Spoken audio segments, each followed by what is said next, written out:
Likelihood gold down, LGD likelihood gold down. वहां क्यों? क्योंकि इतना एजुकेशन पे फोकस है, इतना एजुकेशन पे फोकस है। वहां के सारे मिनिस्टर पूरी तरह एजुकेटेड, जबरदस्त एजुकेटेड हैं। उनको तनख्वाह सीईओ के बराबर मिनिस्टर को तनख्वाह देते हैं। कहते हैं कि भैया तेरी मिनिस्ट्री में अगर ग्रोथ आ जाए तो जो प्रॉफिट का शेयर भी दे दूंगा।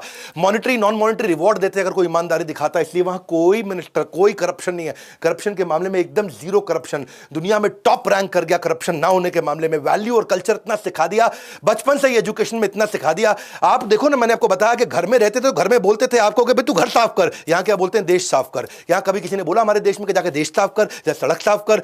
सब बोलते थे कि भैया घर साफ कर, किचन साफ कर, बेड साफ कर। वहां पे इतनी वैल्यू डाल दी है, करप्शन चली गई है। मिनिमम एजुकेशन क्राइटेरिया है वहां पॉलिटिक्स में आने के लिए। इतना कॉम्पनसेशन है कि likelihood goals down, LGD likelihood goals down. कैसे करप्शन करेगा?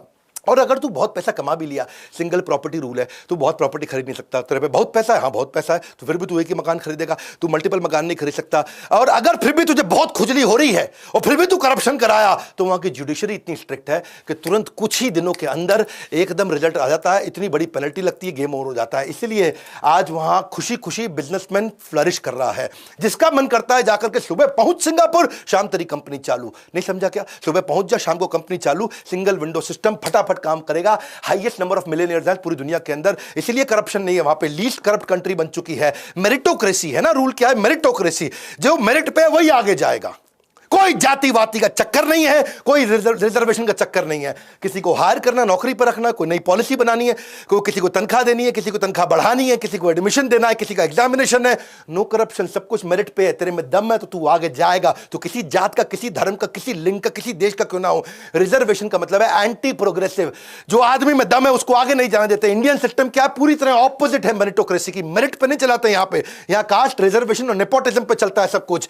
बिल्कुल उसके चक्कर में क्या, डॉक्टर गलत आता है तो वो एनेस्थीसिया गलत दे देता है। एनेस्थीसिया गलत देता है तो बेचारा कम एनेस्थीसिया दिया तो पेशेंट एक बेचारा ऑपरेशन के बीच में खड़ा हो गया। हाँ जी क्या हो रहा है, जरा बताओ, जरा ऑपरेशन चल रहा है मेरा, है जी। उसको एनेस्थीसिया कम दिया, एक को एनेस्थीसिया जरा दिया, उसका ब्रेन डैमेज हो गया। कितने बारी ऐसा होता है कि सर्जिकल इक्विपमेंट अंदर ही छोड़ के आ जाता है। सिजेरियन करते वक्त कभी कॉटन अंदर छोड़ देता है डॉक्टर। बाएं पांव का करना था ऑपरेशन, दाएं पांव का कर दिया। एक बेचारी बूढ़ी महिला 60 साल की, उसको पानी पिलाना था, एसिड पिला दिया। अब ऐसे डॉक्टर का आप क्या करोगे, हैं जी? अंदर सुई छोड़ करके आ गया। कॉम्पिटेंट टीचर नहीं बन पाते हैं जब ऐसा रहता है। मेरिटोक्रेसी उनके देश की वैल्यू है। पूछा था किसी ने, ली कुआन यू से, तुझको इंडिया दे दें तो क्या करेगा? तूने सिंगापुर तो खड़ा कर दिया। बोला मेरिटोक्रेसी, इंटेग्रिटी, यानी कि ईमानदारी, और उसको आगे बढ़ाऊंगा जिसमें दम है, हैं जी। वो क्या इंडियन टीचर क्या करे, स्पेलिंग बता रहा है, DANGEROUS, डंगर्स। डेंजरस को बता रही डंगर्स, हैं जी। नेचर को बता रही नुटूरे, फुटूरे। भाई वो देश कैसे तरक्की कर सकता है जहां लोग अपने आप को पिछड़ा साबित करने में लगे हुए हों? अरे बिल्कुल मेरिट मेरिट मेरिट, इनका रूल मेरिट है। बोला हम सब बराबर नहीं है, जो ज्यादा कॉम्पिटेंट आगे जाएगा। एजुकेशन ज्यादा, कॉम्पनसेशन ज्यादा है। ट्रांसपोर्टेशन का भी सिस्टम इन्होंने बड़ा अच्छा बना दिया। वो क्या कहते हैं, 8 वर्सेस 60। 8 वर्सेस 60 मतलब 2 गाड़ी में 8 लोग आएंगे। 2 गाड़ी का बराबर जमीन में जगह एक बस घेरती है, उसमें 60 लोग आएंगे। 2 गाड़ी में कितने बैठेंगे? एक गाड़ी में 4, एक गाड़ी में 4। 2 गाड़ी आगे पीछे खड़े करोगे तो बस के बराबर साइज हो गया। तो बोला बस में जाना तू, तो बहुत पैसा है तेरे पे, हाँ तो तेरी गाड़ी महंगी कर देते हैं। अभी इतनी महंगी कर दी, इतना टैक्स लगा दिया गाड़ी में, दुनिया में सबसे महंगी गाड़ी वहां कर दी। बोला जरा गाड़ी मत खरीद, तू तेरे खरीदने नहीं देंगे गाड़ी, और तू खरीद भी लिया तो फिर भी तेरे पे इतना फाइन लगाते रहेंगे, तेरा मन ही ना करे गाड़ी चलाने का। 8 वर्सेस 60। बोला बस में जाओ, पब्लिक बस को बढ़िया बना के देंगे तुमको, ऐसी बना के देंगे, टाइम से आएगी बस, टाइम से जाएगी, मजा आएगा एयर कंडीशन बस के अंदर। क्योंकि 8 वर्सेस 60, 2 गाड़ी में 8, एक बस में 60, जगह बराबर घेरते हैं। इन्होंने सिस्टम बनाया कॉम्पनसेशन का।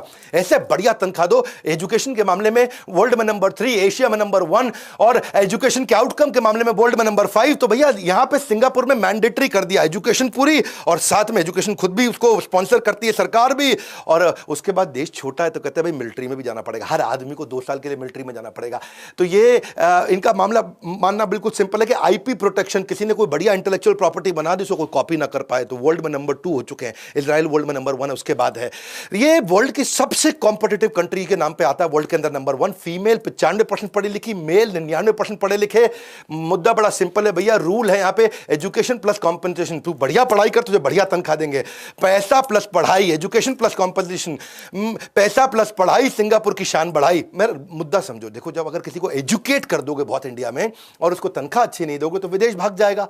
दूसरा, एजुकेशन नहीं दोगे, तनख्वाह दे दोगे तो वो धोखा देगा, गलती करेगा, नॉलेज नहीं है, चोरी करेगा। तीसरा, ना एजुकेशन दोगे और ना कॉम्पेंसेशन दोगे, ना एजुकेशन दोगे ना तनख्वाह दोगे, तो फिर वो क्या करेगा वो मैं नहीं बताऊंगा, वो क्या करेगा वो आपको मालूम है क्या करेगा है जी।